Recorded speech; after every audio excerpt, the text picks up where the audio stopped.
လာပါချစ်တို့ရေခုကကြတော့ဒီရင်ခံချုပ်နီလေးကိုပြပေးမယ်ပေါ့နော်ဒီရင်ခံချုပ်နီအစအဆုံးဒါမဲ့ချုပ်တဲ့နီတွဲတဲ့နီတွေကကြတော့မပြတော့ဘူးဘာလို့ဆိုတော့တော်တော်များများကရှေ့မှာပြထားပြီးသားမို့မာဒီရင်ခံချုပ်နီလေးရှေ့မှာဒီအပေါ်မှာဒီ 4cm အောက်မှာ 2cm ချပြီးတော့ယူထားတဲ့ကြောမှာကျိုးချီနီလေးတွေနဲ့ပြပေးမယ်ပြီးလို့ရှိရင်တော့ဒီအင်ဂျီမှာပိတ်ကြံထဲနေပေါ့နော်ပိတ်ကြံကိုဘယ်လိုထည့်ရလဲပိတ်ကြံထဲတဲ့အချိန်မှာပိန်နဲ့ဒီဟာနဲ့မကတ်ဘူးဆိုတဲ့သူတွေရှိတယ်အဲ့လိုလေးမဖြစ်အောင်ဘယ်လိုကတ်ရလဲဆိုတာလေးကိုလည်းထည့်ပေးထားတယ်ပြီးရင်ချိုးတဲ့ချိန်မှာဒီခုအမမေးဖို့မတိုက်ရသေးလို့နော်ချိုးပြီးလို့ရှိရင်ဒီမှာဒီနေရာလေးတွေကိုမတို့ချုပ်တဲ့ချိန်မှာဘာလို့ဒီနေရာလေးတွေကတွန်းနေရလဲဒီလိုအထုံးလေးဖြစ်တာလဲမညီညာဖြစ်နေရလဲဆိုတာလေးကိုလည်းဒီမှာရိုက်ပြပေးထားတယ်ဒီဟာလေးကူးတာကြတော့မပြတော့ဘူးနောက်ချာဒီကွင်းထဲတာကြတော့ဒီဟာဒီတွေကအရန်လွယ်တယ်ဆိုတော့မပြတော့ဘူးပေါ့နော်ဘာလေးတွေပြထားလဲဆိုတော့ကပတန်အစဆုံးပြထားတယ်ပိတ်ကြံထက်နီးပြထားတယ်နော်ပိတ်ကြံထက်ပြီးတော့ဒီဟာလေးနော်ဒီကကြီးကွေးလေးတွေချုပ်တဲ့ချိန်မှာဘယ်လိုချုပ်ရလဲဆိုတာလေးကိုပြပေးထားတယ်အဲ့ဆိုလို့ရှိရင်တော့ဒီရင်ခံလေးကိုဝါသနာပါတယ်လက်ချုပ်ကြည့်ချင်းနဲ့ဆိုလို့ရှိရင်တော့ဒီပတန်ရောခုနပြောထားတဲ့ဟာလေးတွေကိုအစဆုံးလိုက်ပြီးတော့ကြည့်လိုက်ရအောင်နော်အားလုံးပဲမင်္ဂလာပါ MC Fashion ကနေပြီးတော့ကြိုဆိုပါတယ်ဒီတစ်ခေါက်ပြပေးမှာကြတော့ရင်ခံလေးเนาะရင်ခံပတန်လေးကိုသွားပေးမယ်ရင်ခံလေးချုပ်မဲ့ဆိုလို့ရှိရင်တော့တို့ဒီနောက်ချမ်းเนาะခါတိပဲဆွဲထားတယ်နောက်ချမ်းရဲ့ရှေ့ချမ်းရဲ့လိုမယ်ပေါ့เนาะမြင်ရလားเนาะရှေ့ရဲ့နောက်ရဲ့ပဲလိုတယ်အရင်လွယ်တဲ့နီလေးเนาะဒီရှေ့ချမ်းနောက်ချမ်းတော့လူတိုင်းဆွဲတတ်တယ်ဒါဒီပခုံးကြောကျဲရင်ခါเนาะအကအရှင်မယူတော့ဘူးเนาะအဲ့တော့ဒီကလေးဒီလိုလေးဆွတ်တက်ပြီဆိုတာနဲ့ရင်ခံလေးတစ်ထက်လုံးဝသိတန်လှပပလေးထွက်လိမ့်မယ်ဆိုတာကိုယုံကြည်ပါတယ်เนาะအဲ့တော့စချေဒီမှာနောက်ချမ်းမမကတော်တော်များများရှေ့ညမ်းနေပဲစပြီးတော့ဆွတ်ပြတာများဆိုတော့ဒီရှေ့ညမ်းလေးကိုအရင်သွားမယ်ကကြတော့ဒီမှာခါဆိုပေမဲ့ခါအတိကနေယူလဲရတယ်ဒါပေမဲ့အောက်က1cmလေးချက်ပေးထားတယ်เนาะဒီ1cmကအောက်ကိုချလဲရတယ်မချလဲရတယ်ပေါ့เนาะမိမိစိတ်ကြိုက်ပုံပြပေးပါနော်ဒါဆိုလို့ရှိရင်တော့ဒီဟာလေးကိုတော်တော်များများနိုဘရာနိုဘရာချုပ်ပြီးအုံထက်ပြီးဆိုလို့ရှိရင်အမြဲတမ်းပြောနေကြစကားလေးရှိတယ်အဲ့ဒါဘာလဲဆိုတော့ဒီဓာတ်လေးကိုပြန်လဲပေးပါဒါဒီပုံမှန်ဆိုလို့ရှိရင်တစ်ပတ်ကို1.5ပဲရှိတယ်အခုကကြတော့2ဖြစ်သွားတယ်ဘာလို့ဆိုတော့အုံထဲမှာဖြစ်တဲ့အတွက်ဓာတ်ကိုလည်းကြည့်ပေးလိုက်တာဓာတ်ကိုကြည့်ပေးလိုက်ခြင်းအပြင်ဒီမှာမူရင်ခါကနေပြီးလဲအပြင်ဘက်ကို 1cm လေးထွက်ပေးလိုက်တာပုံမှန်ဆိုလို့ရှိရင် तू ကဒီလိုလေးလာတာသူ့ရဲ့ခါကအဲ့တော့ 1cm ထွက်ပေးထားတယ်ဒီဘက်မှာ 0.5 ထွက်ထားတာဖြစ်တဲ့အတွက်เนาะဒါလေးကိုတော့မရောစေနဲ့ဒီထိရပြီအဲ့တော့ဒီရင်ခံဆိုတာကဒေါင်းကစားတက်လို့ရှိရင်အရန်ကုန်မှလှပပြီးတော့ထွက်လိမ့်မယ်တသက်ရဲလေးနဲ့ထွက်လိမ့်မယ်เนาะလုံးဝပုံကြတဲ့ပုံစံဖြစ်လိမ့်မယ်ဒါမဲ့ဒေါင်းမကစားတတ်ဘူးဒေါင်းရှိထိုက်တဲ့ဒေါင်းလေးတွေမထည့်ထားဘူးဆိုလို့ရှိရင်တော့ပုံကဘလို့ပဲပတန်ကောင်းနေပါစေเนาะအင်ဂျီတန်ရနေပါစေပတန်မကောင်းလို့ရှိရင်ဝလို့မကောင်းအဲ့တော့လိုအပ်တဲ့ဒေါင်းလေးတွေဘလို့နေရာမှာထည့်ရမလဲဆိုတာကိုတစ်ချက်ပြပေးခြင်းပါလေကဲစပြီးတော့လေ့လာရအောင်နော်ဟုတ်ပြီဒါဆိုရင်ရင်ကျဲရင်ခါတင်ရှိတယ်အဲ့တော့အခုမိမိတို့ဖြတ်မဲ့နေရာကဘယ်နေရာလဲဆိုတာလေးကိုကိုယ့်သတ်မှတ်ထားရမယ်အဲ့တော့ဒီဟာလေးကိုဓာတ်ရင်ခံချုပ်ချင်တာဓာတ်ရင်ခံရှေ့မှာသိပြင်သနာပြီးပြီဆိုတော့အခုကကြတော့ကာကြီးပုံလေးတွေနဲ့ပဲပေးလိုက်တော့မယ်နော်ရိုးရိုးလေးနော်ကာကြီးပုံကကြတော့အမြဲတမ်းမြင်နေကြပုံစံလေးဖြစ်နေတယ်အဲ့တော့ဓာတ်ပေးရမလားကာကြီးပုံလေးပေးရမှာတော့မသိဒဲကတော့လွယ်လုံးလို့ကာကြီးပုံလေးပဲပေးလိုက်မယ်နော်ဒါကစားတာလေးလေဟာဘီအဲ့ဆိုလို့ရှိရင်တော့ဒီကာကြီးပုံလေးဆွဲတော့မယ်ဆိုလို့ရှိရင်တော့ဒီပထမဆုံးကြည့်ရမှာကဒီရင်မြင့်နော်ဒီရင်မြင့်ကနေပြီးတော့အောက်ကိုချလို့မရလားဆိုတော့ရတယ်ဒီမှာတို့ရဲ့ဒီမှာ BP ထိတ်ခေါ်တယ်ဒါဒီ note ထိတ်ဒီထိတ်ထိလာပြီးချပြီးဆိုလို့ရှိရင်ဒါ note ထိတ်ရင်ထိတ်ပေါ့နော်ရင်ထိတ်ထီကိုလာပြီးတော့ကွေးထားသလိုဖြစ်နေမယ်ဒီထိယူမယ်ဆိုလို့ရှိရင်အဲ့တော့ဒီကဆိုရင်ပေါ်ပြီလေဒါရင်လေနော်ရင်လုံးအဲ့တော့ကိုကရင်လုံးမပေါ်ခြင်းဘူးနည်းနည်းအရင်မဟိုက်ခြင်းဘူးဆိုလို့ရှိရင်ဒီရင်မြင့်ကိုကြည့်တို့ဆိုလို့ရှိရင်ဝတ်လို့မရဲဘူးရင်ခလေးလည်းဝတ်ချင်တယ်ဆိုလို့ရှိရင်ဒီရင်မြင့်နေပြီးတော့1နဲ့2တွေတောင်တက်ပေးသေးတယ်တချို့ကဝတ်လို့ရဲတယ်ဆိုလို့ရှိရင်2 3ချပေးတယ်နော်2လောက်ထိ2 3ဒီမှာ3ဆိုဒီလောက်ထိเนาะဒါ note ကနေပြီးတော့ 1cm လောက်ကျန်နေသေးတယ်အဲ့တော့ကိုဒီနေရာလေးကိုချိန်ရမယ်ကိုကဝေါ်ရဲလားကိုရဲ့ customer လေးကဝေါ်ရဲလားဆိုတာလေးကိုကြည့်ပေးအဲ့တော့ဒီအင်ဂျီလေးမှာမအရင်မဟိုက်ချင်ဘူးဘယ်လောက်ထိချမလဲဒါကရင်မြင်ကနေပြီးတော့ 1cm ပဲချပါမယ်1cm တော့မှပုံမှန်တာမန်လူတွေတိတ်မဝေါ်ရဲတဲ့သူတွေအတွက်ဆိုတော်တော်ကိုရှေ့ကိုဟိုဖြစ်နေပြီ high နေပြီပေါ့နော်အဲ့တော့ဒီမှာ 1cm လေးနဲ့ချက်ပေးထားမယ်ဒီဟာလေးနဲ့ပဲချုပ်ပြပေးမယ်နော်ကဲဒီမှာ 1cm ချလိုက်ပြီးရင်ဒီမှာတော့ဒီရင်ကျယ်မြင့်ကိုအသုံးပြုမယ်ဒါဒီရင်ကျယ်မြင့်နော်လူတိုင်းသိပါတယ်ဒါလေးကရင်ကျယ်မြင့်နော်လက်ဘင်းနဲ့ရင်နဲ့တဝက်နေရတဲ့ရင်ကျယ်မြင့်ဒီရင်ကျယ်မြင့်ကနေပြီးတော့မှာတော့တကယ်လို့ဒီအပေါ်ကနေတက်မဲ့ဆိုရင်လည်းရတယ်အဲ့တော့မှာဒီရင်ကျယ်မြင့်ကနေပဲအသုံးပြုပေးမယ်အဲ့တော့အမတို့ပိတ်ကွေးနဲ့ကွေးလဲရတယ်ပိတ်ကွေးနဲ့မကွေးချင်ဘူးဆိုရင်ဒီမှာလက်လေးနဲ့အရင်ဒီမှာကွေးလိုက်ပါ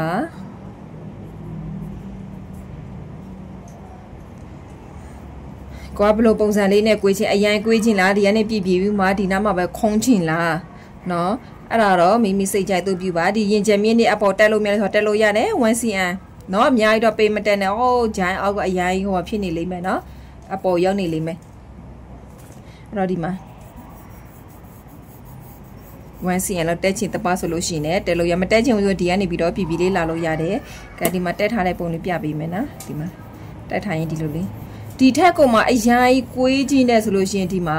ကွေးလို့ရတယ်နော်ဒီကနေတက်ပြီးမှဒီလိုခုံလေးအများကြီးခုံပြီးတော့ဆင်လို့ရတယ်ဒီအများကြီးခုံတာကရေမရှိတဲ့သူတွေဆိုဒီနေရာမှာလေကော့လန်နေတတ်တယ်နော်တတိထားရမှာကအရင်ခုံတဲ့ဆိုလို့ရှိရင်ရေကမရှိဘူး तू ကလိုအပ်တဲ့ပို့ပြီးခုံထားရဆိုလို့ရှိရင်မှကော့လန်ပြီးတော့ဖြစ်နေတတ်တယ်နော်အဲ့လေတခုတတိထားပါတော်တော်များများဖြစ်တတ်တယ်နော်အဲ့တော့ဒီထိရပြီးလို့ရှိရင်ဒီမှာ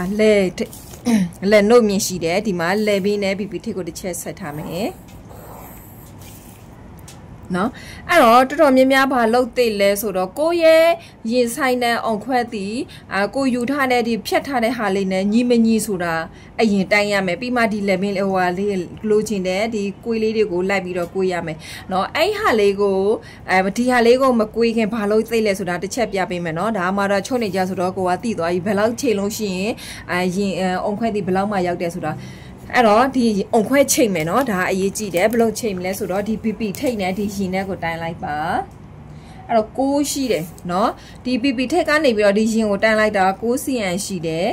နော်အဲ့6ထဲမှာအမြဲတမ်း6ပဲဖြစ်ဖြစ်7ပဲဖြစ်ဖြစ်7ပဲဖြစ်ဖြစ်8ပဲဖြစ်9ပဲဖြစ်ဖြစ်နော် 0.5 ဆိုတာလေးကိုနှုတ်ပေးပါအဲ့တော့ဘယ်လောက်ကျန်လဲ8.5အဲ့တော့သူ့ရဲ့ရင်လုံးချင်းနဲ့နော်အုံခွဲလုံးချင်းနဲ့ဆိုလို့ရှိရင်8ခွဲမှာနော်ဒီ8.5မှာမတို့ဘာရှိနေရမလဲsorry ရှစ်ခွဲမှာဒီမှာဒီထိကိုလာဒီเนาะအခုယူထားတဲ့နေရာထိကိုလာပြီးတော့မတို့အုံခွဲလာဖောက်လို့မရဘူးဆိုတဲ့သဘောပေါ့เนาะ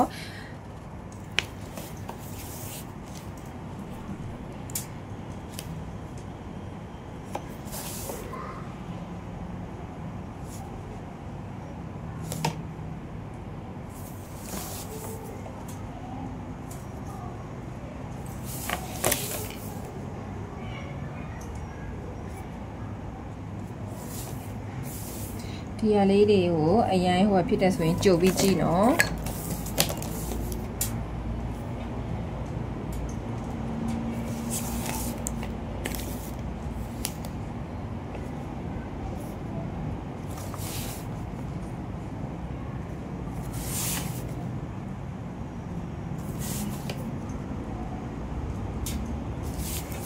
โอเคဒီမှာပတ်လေဒီကဆိုလိုချင်တာကမတို့အုံခွဲဒီဟာလေးကိုဖြတ်ချမဲ့ဆိုလို့ရှိရင်ဒီကနေပြီးတော့ဒီလိုလာပြီးတော့ဖြတ်အတွင်းကိုကြပြီးတော့ဖြတ်လို့မရဘူးဆိုတဲ့သဘောပေါ့နော်ဒီအကွေးယူလို့ရှိရင်တချို့ဆိုရင်ယူလိုက်တာဒီလိုလေးအောက်ဝင်သွားတယ်ဒီထက်ကိုရောက်သွားတယ်ဆိုလို့ရှိရင်ဘာလို့ရလဲဆိုတော့ဒီမှာအုံခွဲညှက်ထုံးမှရတာအဲ့တော့ကိုရဲ့ရင်လုံးကိုခြေလိုက်ပြီးဒီအသက်တင်ဒီတိုက်ကြံနေရမယ်ဆိုလို့ရှိတော့ဒီကနေတော်တော်များများဒီမှာကြည့်ပခုံးကိုတိုင်းလိုက်တယ်နော်ဒီပခုံးမြင်းပခုံးဒီ17ဆိုတော့9ခွဲမှရှိတယ်ဒီနော်ဒီမှာပခုံးတချို့ဆိုပခုံးတောက်လေးပါတယ်လေဒီကနေတန်းလိုက်တယ်တန်းလိုက်တော့ခုနက10ခွဲရှိတယ်အဲ့တော့ဒီမှာ10ခွဲမှန်လိုက်ပြီနော်ဒီ10ခွဲမှန်ထားလိုက်10ခွဲနေပြီးတော့အနည်းဆုံး 1cm လောက်ထိတက်လို့ရတယ်နော် 1cm လောက်ထိမှဒီလိုဖြတ်ချလို့ရတယ်ဒီအပေါ်တက်လဲရတယ်ဒီ 1cm နေဖြတ်ချလဲရတယ်ပေါ့နော်ဒီကနေပြီးတော့အောက်ကိုတော့မဆင်းနဲ့တော့ပေါ့နော်ပြောချင်တာကလीနော် တကယ်လို့ကိုဟိုက်ချစ်တပါဆိုလို့ရှိရင်လည်းဟိုက်လို့ရတယ်ဘယ်မှာကစားရမလဲအုံခွဲမှာတချို့ကအုံခွဲကိုနားမလဲဘူးမကစားတတ်ဘူးကိုလိုချင်တဲ့လက်မင်းကိုပဲအရင်ပြေဖောက်လိုက်တဲ့ဆိုလို့ရှိရင်တော့အဲ့နေရာလေးမှာအဓိကပြဿနာလေးတွေဖြစ်တာပေါ့နော်အဲ့တော့ကိုကအဲ့စိတ်ကိုမကျွမ်းကျင်သေးဘူးမရသေးဘူးဆိုလို့ရှိရင်တော့ခုနမှတိုင်းသလိုဒီမှာ PP ထိတ်နဲ့ရင်နဲ့ကိုတိုင်းတချို့ဆိုလို့ရှိရင်ဒီရင်မြင်းမှာရှိတယ်လေရင်မြင်းနဲ့ဒီ lesson တန်းလေးကိုတိုင်းလိုက်ပြီးတော့ 0.5 နော်လက်မသမားဆိုရင်2စိတ်တော့မဟုတ်3စိတ်နှုတ်ပြီးတော့ကိုရဲ့ဒီမှာကွာဝေးလေးကိုချိန်ပြီးတော့ယူလို့ရတယ်အခုဆိုရင်မှဒီကနေပြီးတော့ဖြတ်ချက်လို့တော့ရတယ်ပေါ့နော်အဲ့တော့ကဲအခုလိုချင်တဲ့ပုံစံလေးကိုမတို့ရပြီဆိုလို့ရှိရင်တော့ဒီမှာအကွေးကိုဘယ်လိုကွေးမလဲဘယ်လောက်ထိယူမလဲဆိုတာလေးကိုဒီမှာလေးပြပေးမယ်နော်ဒီကနေအပေါ်တက်လဲရတယ်ကဲမကတော့ဒီကထွေထူးမယူတော့ဘူးဒီမှာရင်ချင်မြင်းနေပြီးတော့လာပြီးတော့ဒီမှာကွေးလိုက်မယ်ပေခွေးလေးနဲ့နော်ဒီမှိတ်ပြလေးနဲ့ကတကယ်ယူမဲ့မြင်းလေးပေါ့ဒီမှာဒီထိယူပြီးပြီအဲ့တော့ဒီဖက်ကိုလည်းဒီလိုပဲတစ်ချက်ပြန်ပြီးတော့စောင်းလိုက်ပါမယ်ဒီမှာဆွဲချတာအဲ့တော့တခုပြောပြချင်တာကမတော့ဒီတိုင်းသာသွားပြီးချုံမဲ့ဆိုလို့ရှိရင်ဒီနေရာလေးရဟားနေလိမ့်မယ်အဲ့တော့တချို့ဆိုလို့ရှိရင်ဒီနေရာလေးကိုဒီအပေါ်မတက်ချင်ဘူးဘယ်လိုလုပ်လဲဒီမှာသူ့ရဲ့အဝိုင်းနေရာနဲ့တဝက်ကနေပြီးတော့ဓာတ်လေးထိုးပေးတာလဲရှိတယ်အဲ့လိုလိုလဲရတယ်မာကခုနောက်နေ့နဲ့ပြပေးမယ်နော်ဒီမှာရင်မြင့်ရှိတယ်မတို့ဒီမရဲ့အခြေခံလေးကနေပြီးတော့လေးလာထားသူဆိုလို့ရှိရင်ဒါလေးတွေကလွယ်သွားပြီမို့မဒီကနေပဲပြပေးမယ်ဒီမှာရင်မြင့်ကနေပြီးတော့မြင့်အတက်တက်မယ်ဒါကလူတိုင်းမဟုတ်ပါဘူးလေးလာတဲ့သူတွေတော့နားလဲမှာပါနော်ဒီကနေအပေါ်တက်လိုက်တယ် 1cm လေးယူမယ်နော်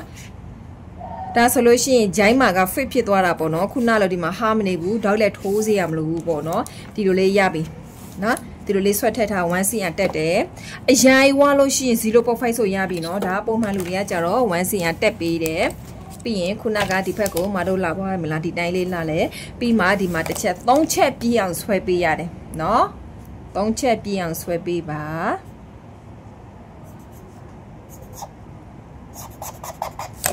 ဒီမှာအဲ့တော့မတို့ဒီမှာနော်ခုနဒီကိုတစ်ချက်ဒီကနေပြီးတော့ပြောင်းမြတစ်ချက်ပြန်ဆွဲတယ်နော်ဒီလိုပုံစံလေးနော်ဒီလိုလေးရပြီဒီလိုပုံစံလေးပါအဲ့တော့ဒီနိုင်ဆွဲပြီးရင်ဒီနိုင်ထားလို့မရတော့ဘူးမတို့ဘာလို့ရမလဲသူ့ကိုနည်းနည်းလေးအိုင်းနေတယ်ဒီနေ့နည်းနည်းလေးအပေါ်ရောက်နေတယ်သူ့ကိုတောက်ထုတ်ပေးရမှာတောက်ထုတ်ပေးမယ်ဆိုလို့ရှိရင်ဒီမှာတစ်ချက်ကြည့်ပေးနော်ဒါအရေးကြီးတယ်တကယ်လို့ဒီမှာဒီလိုအကွေးမဟုတ်ပဲနဲ့ဒီလိုတန်တိုင်းလာမယ်ဆိုလို့ရှိရင်ဒီဓာတ်ကို 0.5 ပဲသွားနော်ဒီလိုဓာတ်အုံခွဲလေးဆိုလို့ရှိရင်1အထိသွားစေရမလို့ဘူး 0.5 လောက်ဆိုရပြီအခုကဒီမှာကွေးပြီးကြားနေတာဖြစ်တဲ့အတွက်သူ့ကိုမတို့ကဓာတ်ကိုပို့ပြီးတော့ထပ်မှရတော့မယ်ဘယ်လောက်ထပ်မလဲ 1cm လေးထပ်ပေးရမယ်နော်သူကအရင်ကွေးသွားတာကိုကွေးသွားတယ်ဆိုလို့ရှိရင်ဓာတ်လည်းပို့ထပ်ပေးပါဒီဓာတ်ဒီဘယ်လောက်လဲ 1cm လေးဖြစ်ပါစေ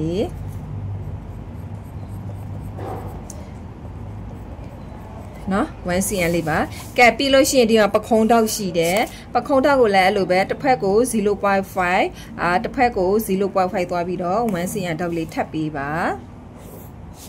ကဲအဲ့တော့ဓာတ်ဒီဘယ်နဲ့ချောင်းဖြစ်သွားပြီလဲ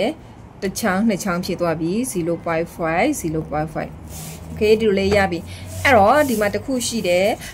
ရင်ခံလေးကိုလုံးဝအောက်မှလေး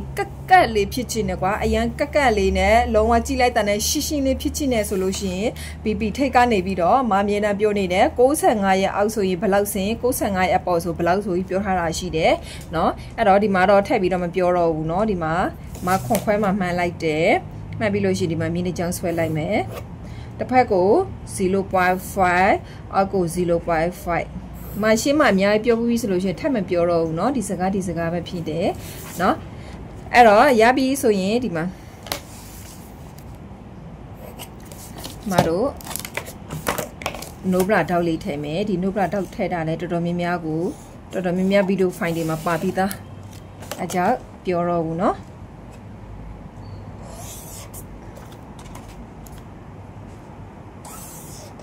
โอเคအဲ့တော့ဒေါက်ဒီမာယာဒီပတ်တန်မှာဆိုဘယ်နှချောင်းဖြစ်သွားလဲ1 2 3 4 5တချို့ရဲ့ညီမလေးတွေမှာဆိုလို့ရှိရင်ဒီဟာပါခြင်းမပါမယ်ပခုံးတောက်ပါမယ်လေပင်တောက်ပါမယ် ဒီရတောက်ပါမယ်နော်အဲ့လိုလေးရှိမယ်အဲ့တော့မဖြစ်မနဲ့တောက်တီ၄ချောင်းကနေ၅ချောင်းဖြစ်နေရမယ်နော်အဲ့တော့မတို့မှဒီမှာဒါရိုးတောက်ဒါလေးက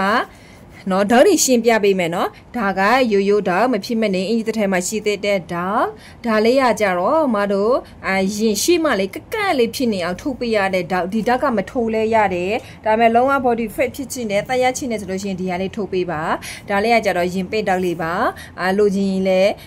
တချို့ပတ်တန်လေးမှာရှိတယ်တချို့ပတ်တန်မှာလည်းမရှိဘူးမရှိရင်လည်းပြဿနာမရှိဘူးမတို့ပတ်တန်ဒီဟာပါမှာပြည့်စုံတယ်ဆိုတော့ဒီဟာလေးထည့်တယ်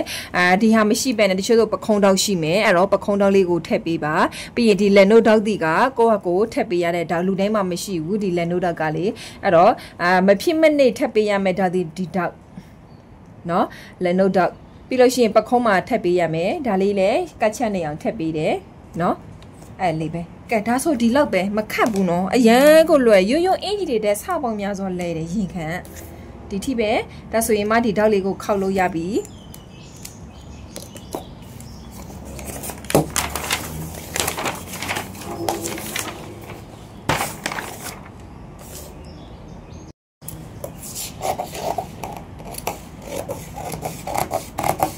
ဒီတောက်လေးကိုညှပ်ထုတ်မယ်နော်ဒါခောက်ပြမယ်ဒီမှာတချမ်းကိုညှပ်ထားလိုက်မယ်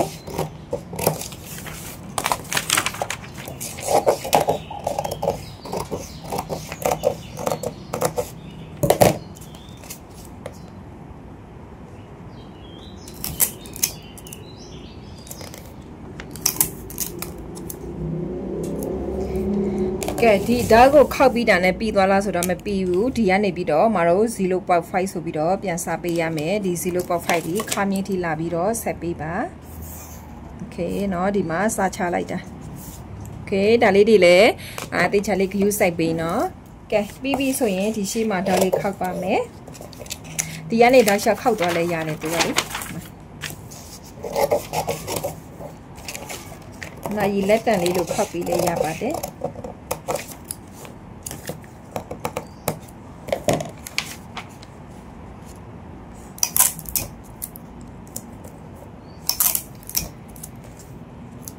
โอเค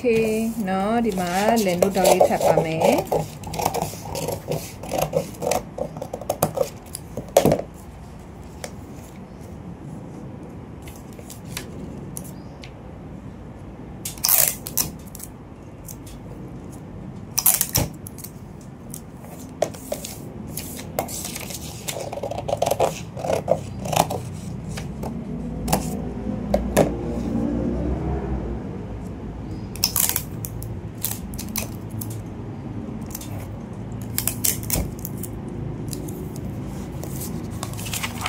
ကဲဒီလိုလေးဓာတ်လေးထပ်ပြီးဓာတ်ထပ်ပြီးဆိုလို့ရှိရင်အခုရင်သွားတဲ့ဓာတ်လေးတွေရှိလို့ရှိရင်ပေါ့နော်အမတို့ကပြန်ထပ်ပေးရပါမယ်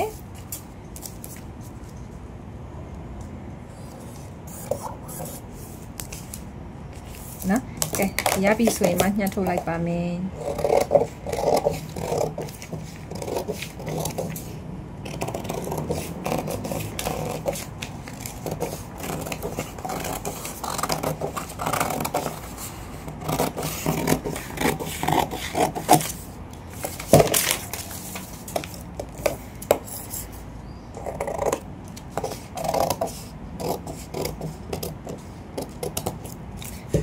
ဒီရလေးကိုမဓာတ်ခောက်ပြမယ်เนาะဒီမှာရည်လေးပဲခောက်ပြပါမယ်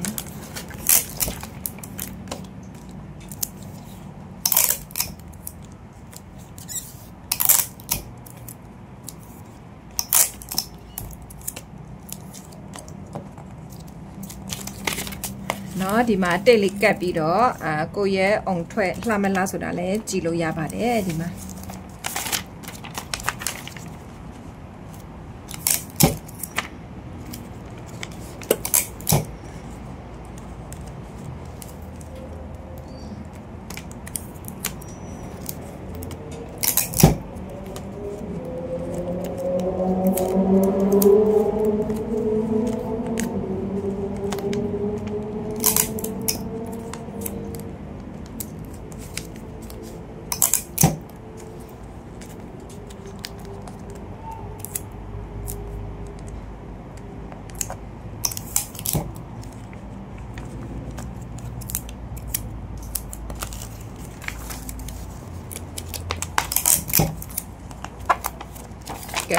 အောင်လေးကဒီလိုလေးထွက်သွားပြီနော်ဒီမှာကြည့်လို့ရပါတယ်ဒါလေးဆိုဒီမှာကြည့်နော်အောင်လေးကသူ့ဟာသူလုံးလုံးဝုံလေးဖြစ်သွားပြီအဲ့တော့ဒီရှင်းမဒီခုနဒီဓာတ်ဒီဘာလို့ကတ်ခိုင်ဟိုဟာထုတ်ခိုင်းလဲဆိုတော့ဒီမှာမတို့ချုပ်တဲ့အချိန်မှာဒီရင်လုံးကနေပြီးဆင်းနေလို့ရှိရင်ဒီရှင်းနေရှင်းမှာလေမတို့ဒီမှာခါနဲ့ရင်ထက်ရတကွဲနေရလေးကတစ်ချက်လေးဖြစ်နေလိမ့်မယ်နော်ဒီလူနဲ့ဒီနေရာလေးမှာနည်းနည်းလေးချိုင်းဝင်နေတယ်လေအဲ့လေးကိုဓာတ်လေးထုတ်ပေးလိုက်တာနော်ဒိဘက်ကလေးအဲ့လိုဒိဘက်နော်အဲ့ဆိုလို့ရှိရင်တော့ဒီမှာကက်ကက်လေးနဲ့ပေါ့နော်ဝိုးလို့ရှိရင်ပိုးလှတာပေါ့ဒါဒီအတွင်းဘက်ကအောင်အလုံးနော်ဒါလေးဒီလိုလေးရပါမယ်အဲ့တော့ဒီမှာကိုကနှစ်ချမ်းခွဲမှာကွာ F1 နဲ့အတူကိုကဘယ်ဘဲကိုခွဲချင်တာလဲဒီတိုင်းကိုဒီကနေပြီးတော့ဒီတိုင်းကိုခွဲချင်လားဒီဘက်ကိုခွဲချင်လားဒီအလဲကိုခွဲချင်လားအဲ့ဒါမိမိစိတ်ကြိုက်နော်ဒီဘက်ပဲသွားချင်သွားကြိုက်သလိုခွဲလို့ရတယ်အဲ့တော့မဒီမှာပြန်ခွာလိုက်မယ်နော်ဒါလေးကနမူနာလေးလုပ်ပြပေးတာပါအဲ့တော့ဒီကနေပခုံးတက်ကနေမှစပြီးခွဲချပါပြီโอเค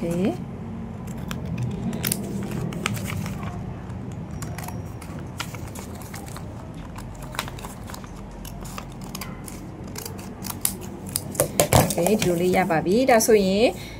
ချုပ်စာထုတ်မယ်ဒီရှင်းမှာ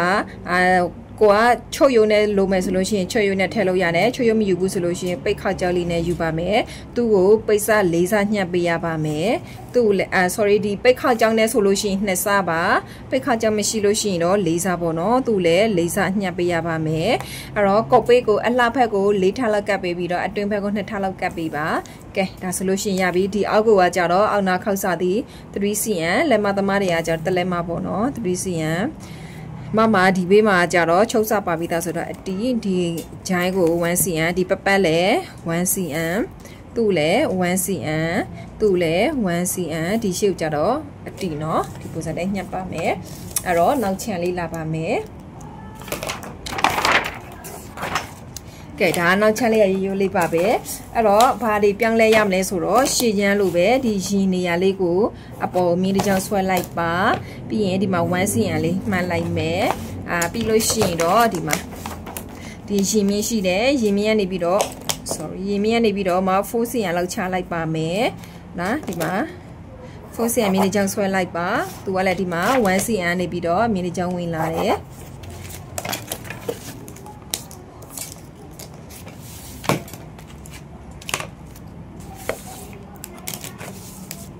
ကဲပြီးရင်ဒီမှာမြင်းကเนาะဒီလိုလေးမြင်းလေးဆွဲလိုက်မယ်ပြီးမှဒီကနေပြီးတော့ဒီမှာပြည်လေးပဲထွက်လာမယ်เนาะဒီနေရာလေးမှာဒီအတွင်းကနေပြီးတော့လာခုံးစင်းရမလို့ဘူးဒီမှာအသူရခုံးစီဒီမှာပြည်လေးပဲဖြစ်နေရမယ်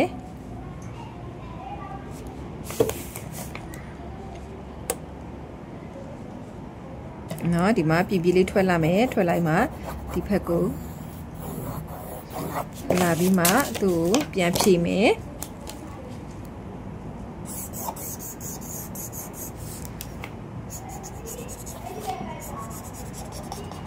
နော်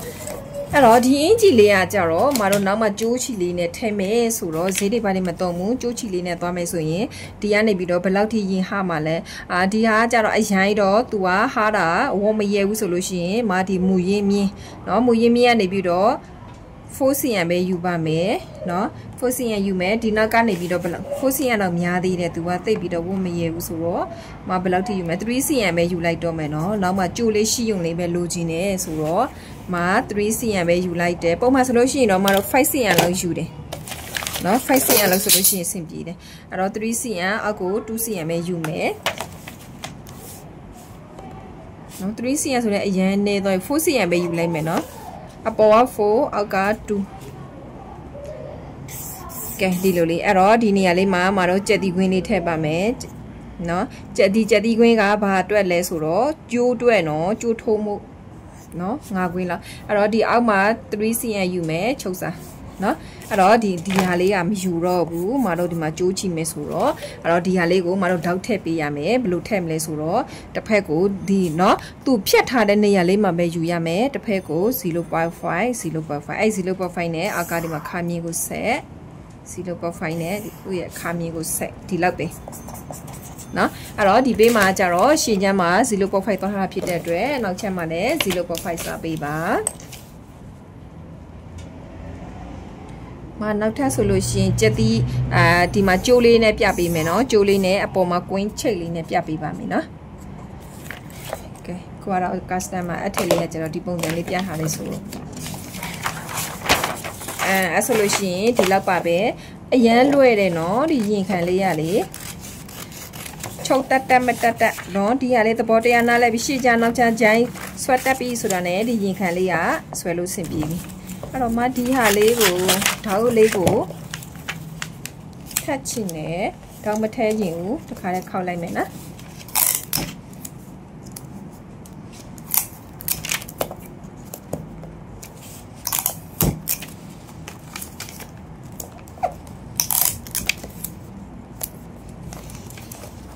အဲ့တော့ဒီမှာရင်သွားတဲ့ဓာတ်လေးကိုပြန်ဖြည့်မယ်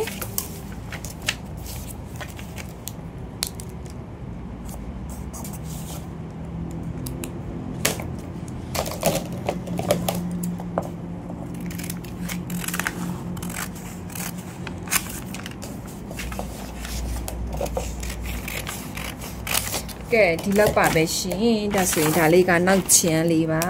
ဒီဘေးကိုကြတော့အတီးအောက်ကို3 cm ဒီဘေးကို1 cm အပေါ်ကို1 cm လေးပါဒီပုံစံနဲ့လေးစားညှပ်ပေးပါเนาะဒီပုံစံနဲ့လေးစားညှပ်မယ်ကော်ပီအလှကိုလေးထပ်အတွင်းကို2ထပ်နဲ့ဒီပုံလေးပါပြီးရင်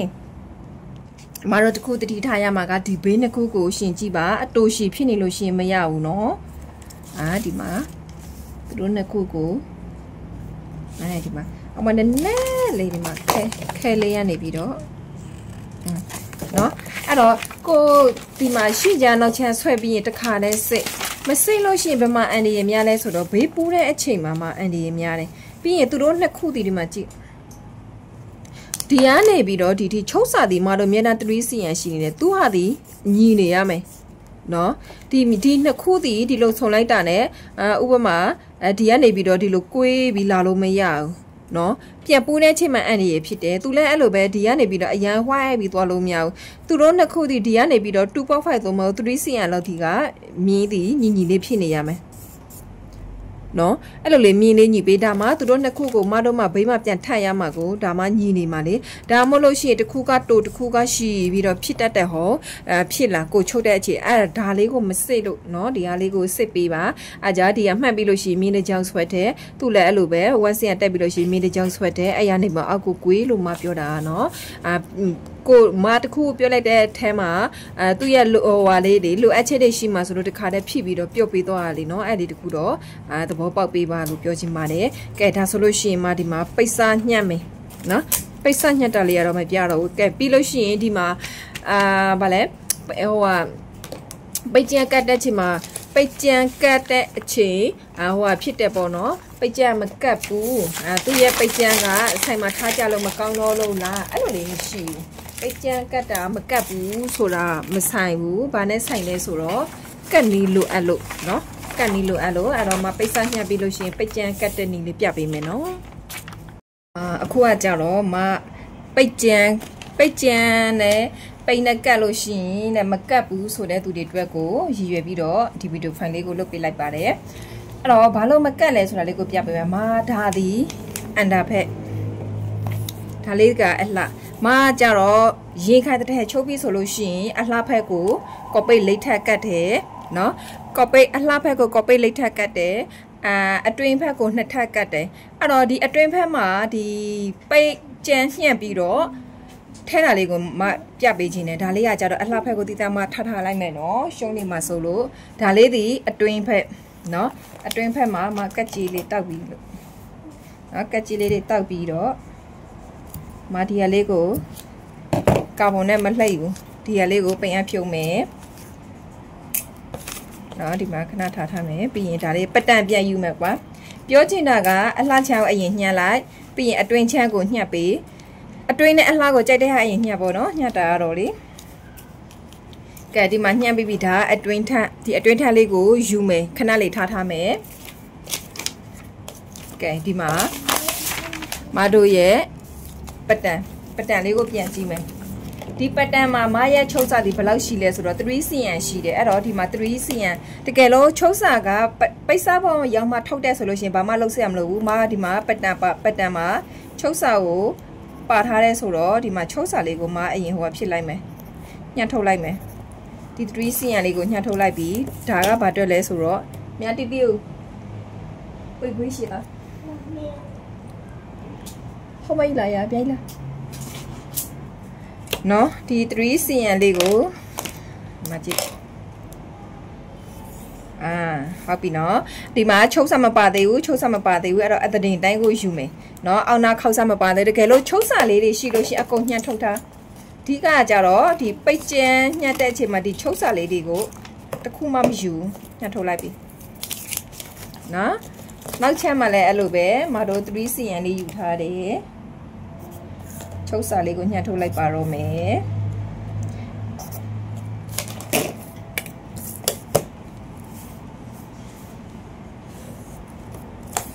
သူရဲ့ခန္ဓာကိုယ်အတတင်တိုင်းကိုပဲယူမယ်ဆိုတဲ့သဘောပေါ့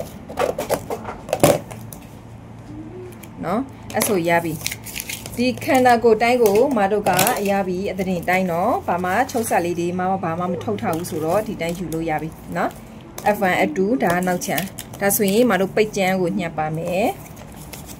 ပိတ်ကြမ်းကအမာဖြစ်ဖြစ်အပြော့ဖြစ်ဖြစ်နော်မိမိအသုံးပြုတဲ့ပိတ်ကြမ်းလေးကိုအသုံးပြုပေးပါ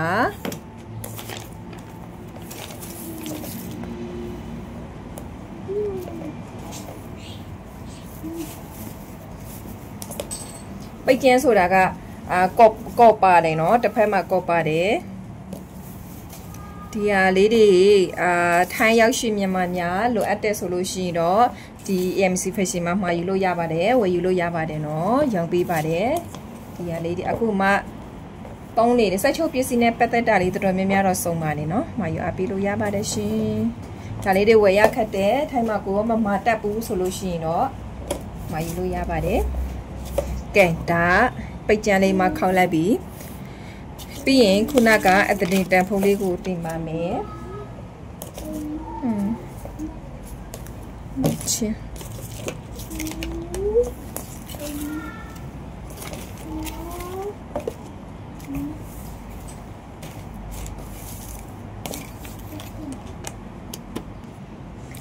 နော်ဒီမှာပတ်တန်ဒီပိတ်ကြံကိုနှစ်ခါခောက်လိုက်တယ်သူ့အောက်မှာ3 cm ဆိုတာပိုစရာမလိုတော့ဘူးလုံးဝအသတင်ပဲယူမယ်အဲ့တော့ဒီမှာအတိထားမယ်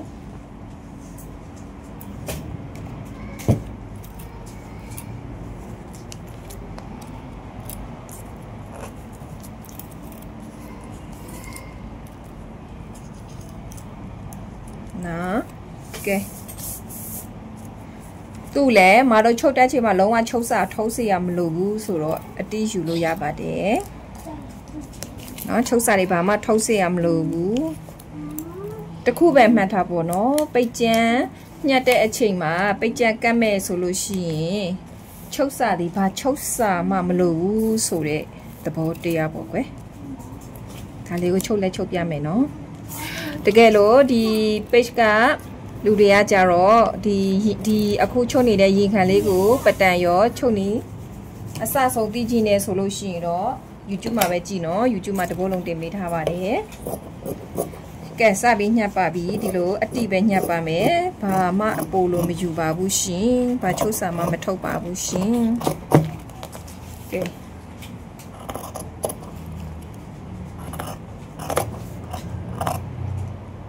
โอเคဒီမှာအသတင်တိုင်းယူတယ်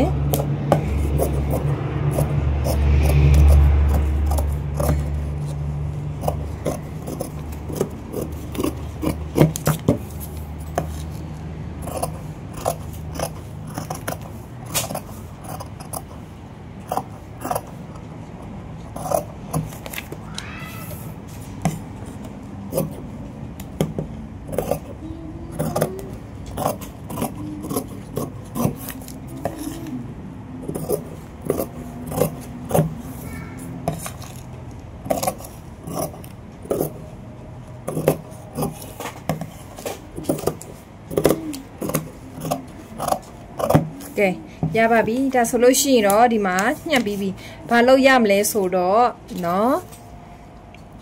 ဒါက F1 ပြန်ရဖြုံးမယ်နော်ဘာလို့မကတ်လဲဆိုတာလေးကိုပြပေးမယ်နော်ပိတ်စာနဲ့ဒီဟာလေးနဲ့ကဲဒီမှာပိတ်ကြံဒီမှာကော့ပါတဲ့ဖက်နော်ဒါလေးကအလှလေးနဲ့ကော့ပါတဲ့ဖက်ကိုဒီမှာမလှဖက်မှာဒီလိုလေးတင်လိုက်ပါနော်ဒီလိုလေးတင်မယ်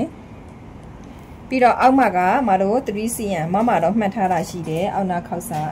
အဲ့ဒီ 3cm လေးကိုခြံထားခဲ့မယ်နော်ချုပ်စာလေးကိုလည်း sorry နော် 1cm လေးထားမယ်နော်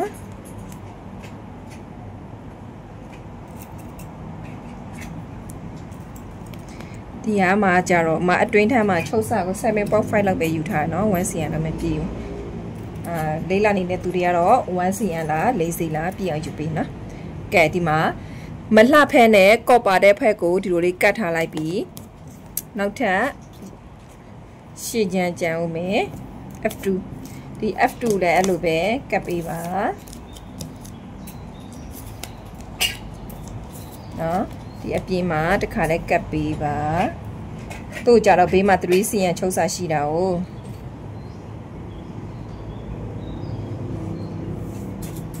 နော်ပြန်ထိုးမယ်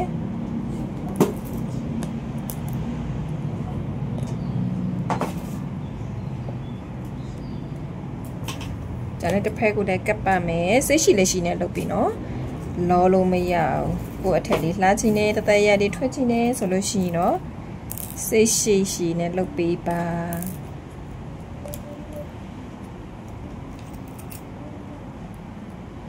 ကဲဒီရပြီနောက်ချင်လာပါပြီကတ်တဲ့ချိန်မှာမှားပြီးတော့မကတ်နဲ့နော်အန်တာဖက်မှာကတ်တယ်နော်အလှဖက်မှာသွားကတ်လို့မရပါဘူးရှင်ကဲဒီမှာပါ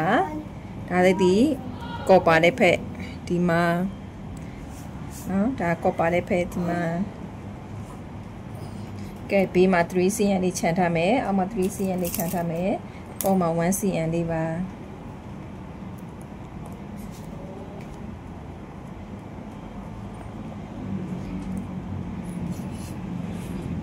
အဲ့တော့ဒီရိုက်ကူရေးထဲမှာဆိုတော့မကကော့ပိတ်ကိုဒီအပြာနဲ့ကတ်လို့ရှိရင်ညီမလေးတို့ကမြင်သားမှာမဟုတ်ဘူးအဲ့တော့မကော့ပိတ်ကိုနူးတာလေးနဲ့ပဲကတ်ပေးမယ်နော်ဒီပိတ်ကြံကိုလည်းမြင်စေချင်တယ်ကော့ပိတ်ကတ်တာကိုလည်းတိသားစေချင်တယ်ဆိုတော့ပုံမှန်ကိုယ့်အကိုချိုးလို့ရှိရင်ကာလာတူနဲ့ပဲချုံနော်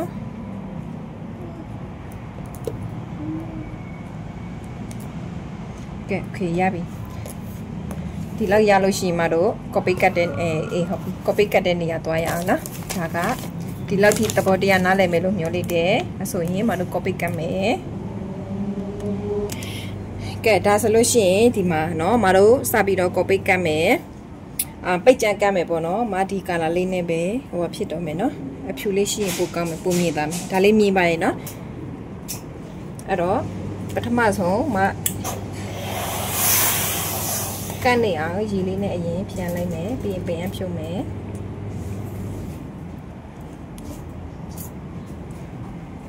ရပြီဆိုမှမတို့ copy ထပ်ပြန်ပြီးကတ်မယ်ခုနကဒီမလှဖက်မှာ copy ကိုမှတစ်ထပ်ပဲကတ်ထားသေးတယ်ပေါ့နော်အဲ့တော့ copy ကတစ်ထပ်အခုပိတ်ကြံကတစ်ထပ်ဖြစ်သွားတာပေါ့နော်အခုကတ်လိုက်တာအဲ့တော့ copy ကနှစ်ထပ်ပိတ်ကြံကတစ်ထပ်ဖြစ်သွားပြီအဲ့ဒါမှဒီမှာမြင်သားတယ်ဟုတ်မြင်ရတယ်နော်အဲ့တော့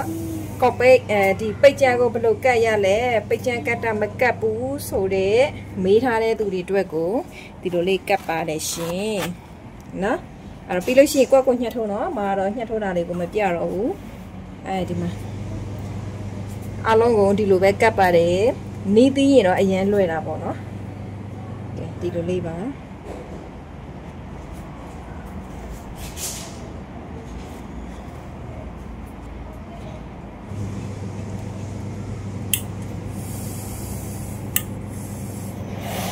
တကယ်လို့ဒီလိုရင်သွင်းခွင့်မရှိလို့ရှိရင်လည်းရှိတဲ့မိဖို့လေးနဲ့ရေလေးဖြန့်ပြီးတိုက်စေချင်တယ်နော်ဒါမှထွေထူးထူးဟိုက ဒီရမရှိလို့ဟိုကမရှိလို့ဆိုတဲ့ပုံစံမျိုးနဲ့စင်မပြေဘူးဆိုတာလေးကိုမတွေးနဲ့ကိုမှရှိတန်လေးနဲ့အဆင်ပြေအောင်လုပ်เนาะဒီမှာပေါ်နေတယ်လေချုပ်တဲ့ကြလို့ရှိရင်ဒီကနေနားနဲ့ကပ်ပြီးတော့ချုပ်လိုက်ရုံပဲဒီမှာချိုးစားပေးချိုးစားတီးလို့ရှိရင်ဒီတိုင်းတီးအရန်ကိုလွယ်တယ်သူကတော့မှပိုလွယ်သေးတယ်เนาะအဲ့ဆိုရပြီဒီမှာရှေ့ချမ်းလေးကိုလည်းမတခါတည်းကတ်လိုက်မယ်เนาะဒီလောက်ပဲเนาะရမယ်လို့ညှို့လိုက်တယ်เนาะအရန်လွယ်တာ哦ဒီတိုက်ကွာမတော့ဒီမှာကြည့်ဟိုဟာနဲ့ဒီဟာပိန်နဲ့ဒီဟာနဲ့တက်ကတ်လို့ရှိရင်သူကမကန့်ချင်ဘူးเนาะကွာတယ်အရန်ဘလောက်ကတ်เนาะဘလောက်ပဲကက်ကမနေဘူးပေါ့เนาะမထိုင်ဘူးပေါ့ကွာသွားတယ်ဆိုတာလေမီးရှိအများကြီးနဲ့ကြာကြီးပေးရတယ်ဆိုတာလေးရှိတယ်ဒါပေမဲ့သူ့ရဲ့ခစ်တွေကမရလဲအဲ့လိုပဲကိုရဲ့ဆရာတွေတုံပြူတဲ့ပုံစံလေးတွေသူတို့က share လုပ်ပေးလို့ရှိရင်ကိုလည်းကိုသိတာလေးကိုပြန်ပြီး share ပြန်လုပ်ပေးတာပေါ့နော်တကယ်လို့စင်ပြေတယ်ဒီနည်းလေးနဲ့300လာကြိုက်တယ်ဆိုလို့ရှိရင်တော့ယူပါတကယ်လို့စင်မပြေဘူးဒီထက်လွယ်တာလေးရှိတယ်ကိုသုံးနေကြနေရှိလို့ရှိရင်လည်းယူပါလို့ပြောချင်ပါတယ်လိုအပ်သူတွေပဲယူပါနော်လိုအပ်သူတွေပဲယူပါမမြင်တမ်းပြောပါတယ်ကဲဒါလေးရရှိချင်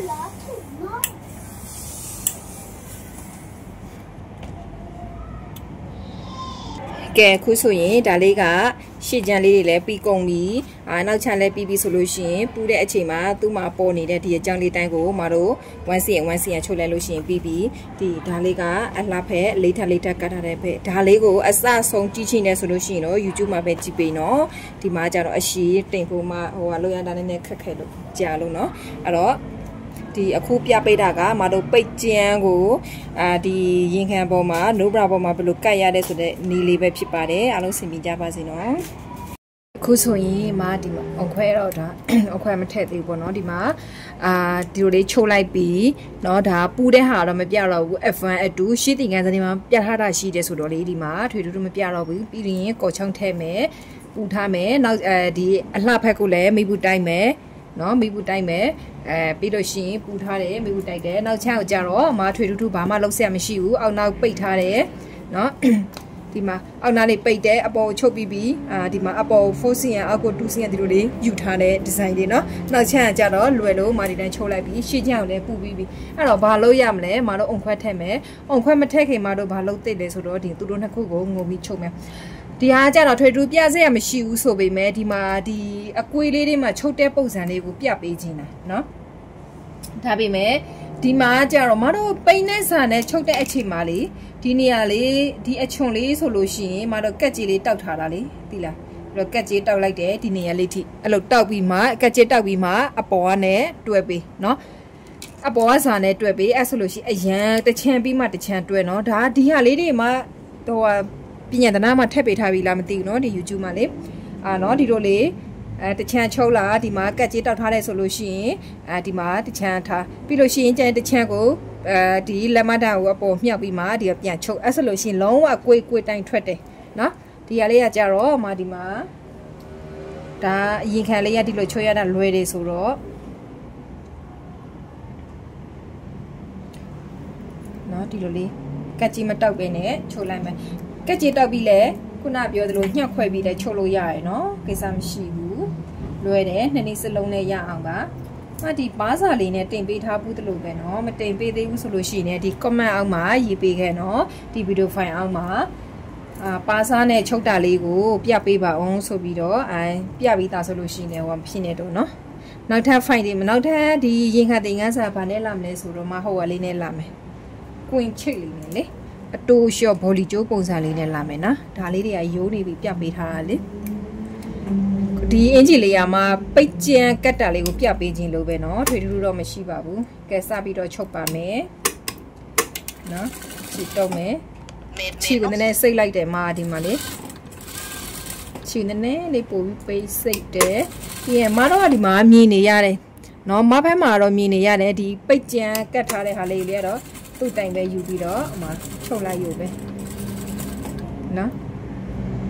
ပိတ်ကြံရှိတော့ချုပ်စရာတွေထိုးစရာမလိုတော့ဘူးပေါ့โอเคချုပ်လာတယ်ချုပ်လာမယ်ဒီမှာနော်ဒီထဲကိုရောက်ပြီးဆိုလို့ရှိရင် ပြန်နင်းမယ်နော်ပြန်လာမယ်2ကြိမ်3ကြိမ်လောက်ကို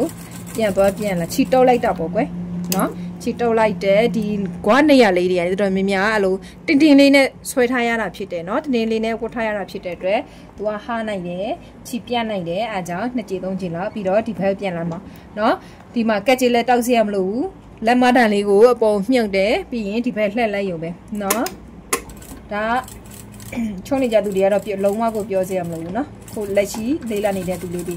နော်မန်းအောင်မတော်တော်များများတွေ့ရတယ်ခုမှလေးလာနေတဲ့သူတွေဆိုပြီးတော့နော်အဲကြောင့်မဒီအလွယ်လေးတွေကနေစပြီးတော့ပြပေးတာနောက်ဆိုလို့ရှိရင် design ဆန်းလေးတွေလာမယ်အဲ့တော့ကိုရဲ့ဒီ video file လေးကိုလေးလာပြီးတော့အများနဲ့ချုံနေတဲ့သူတွေတက်ဆိုလို့ရှိရင်တော့လုံးဝကိုဆင်ပြေအောင်မအခြေခံလေးရနေပြီးတော့ဖြည်းဖြည်းချင်းသွားပေးနေတာနော်ဒီပညာလေးနဲ့ဝါသနာပါပြီးတော့အသက်မွေးဝမ်းကြောင်းပြုချင်တဲ့သူတွေအတွက်ကိုရည်ရွယ်ပြီးတော့မအခြေခံနေပြီးတော့အသေးစိတ်ပြပေးနေပြီနော်နောက်ဆိုလို့ရှိရင်တဖြည်းဖြည်းတော့ဆင်းမြင်လာဖို့လည်းရှိသေးတယ်ပြီးလို့ရှိရင်ခြေခံဆိုလို့ရှိရင်လည်းခြေခံကမှ update လေးတွေကိုမြင့်ပေးမယ်နော်ကဲဒီမှာဒီတိုင်းချုပ်လိုက်ပြီးရင်ဘာလုပ်မလဲကကြီးလေးတောက်ပါမယ်ဒီတခုရှိတာကကိုကဒီနားထိချုပ်ထားပြီးဆိုလို့ရှိရင်လေဒီကကိုကဒီအချီကိုညှက်ပြီးမှဆိုလို့ပို့ပြီးလိုပြီးတော့လေထားတာတော့ဘာလို့မလုပ်နဲ့သူ့နာကိုလုံးဝလုံးကပ်ပြီးတော့ညှက်ပေးဒါမှမတို့ဒီဘက်ကခွဲကြည့်လို့ရှိရင်သူကလိန်နေတာတော့ဘာလို့မဖြစ်တော့ဘူးဒါမှမဟုတ်လို့ရှိရင်တော့မတို့ကသူမထီတထီလေးကိုညှက်ထားမယ်ဆိုလို့ရှိရင်တော့မတို့လှန်တဲ့အချိန်မှာလေအဲ့ဒီနာမှာလိန်ပြီးတော့ဖြစ်တတ်တယ်နော်ပြဿနာအဲ့လောက်ပဲဒီမှာကက်ကြီးတောက်မယ်ကက်ကြီးတောက်မယ်ကက်ကြီးတောက်မယ်ကက်ကြီးတောက်ပါမယ်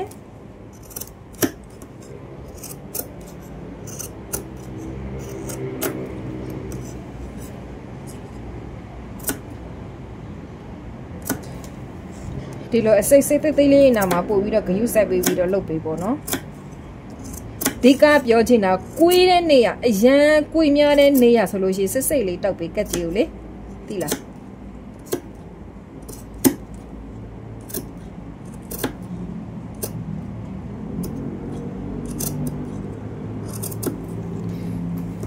ရပါပြီရှင်ဒါဆိုရင်ဒီမှာပြန်ညှက်ထုတ်ပြမယ်နော်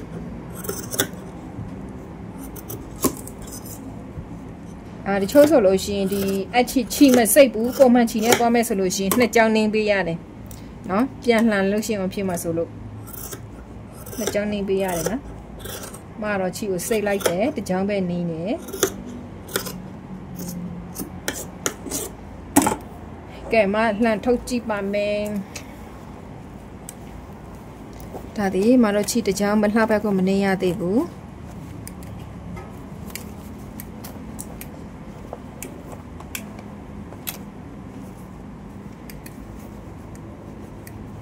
ကဲဒီမှာ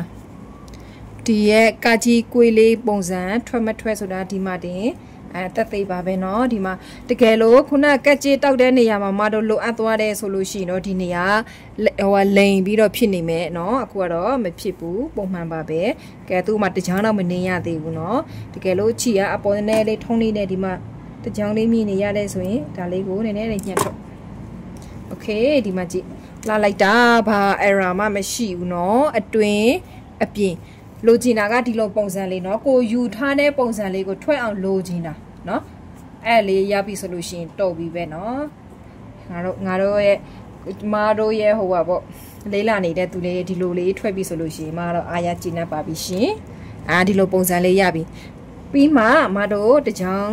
ထက်ချုပ်ပါမယ်မလှဖက်ကိုเนาะဒီမှာကော့ချောင်းထက်ထားတဲ့ဖက်မလှဖက်ကိုမတကြောင်ဖိပြီးတော့ချုပ်လိုက်ပါမယ်ချီကျဲတော့မယ်เนาะပုံမှန်ချီကျဲမဟုတ်ပုံမှန်ချီပြန်သွားလိုက်တော့မယ်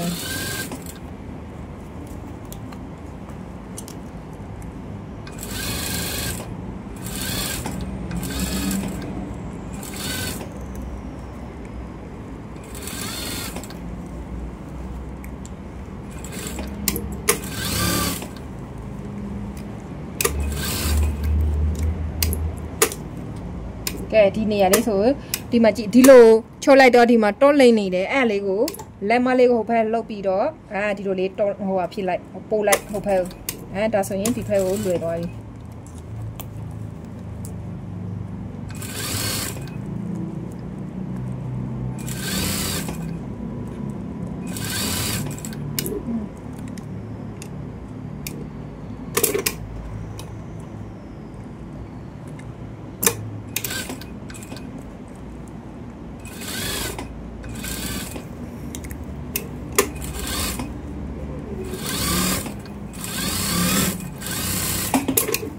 เคဒါဆိုရင်ရပြီဆိုရင်မကိုမိဘူးလေးတိုက်ပေးနော်မိဘူးတိုက်မယ်အုံခွက်ထက်မယ်ပြီးရင်ဘေးပူးမယ်ဒီမှာကျတော့အစဆုံးမပြတော့ဘူးဒီဟိုကလေးတွေကလေအုံခွက်ထက်နီးလေးဗာလေးတွေကဘာလို့လဲဆိုတော့ရှေ့ဗီဒီယိုဖိုင်လေးမှာထပ်ပေးထားပြီးပြီနော်ဗီဒီယိုဖိုင်ပဲရှိတာ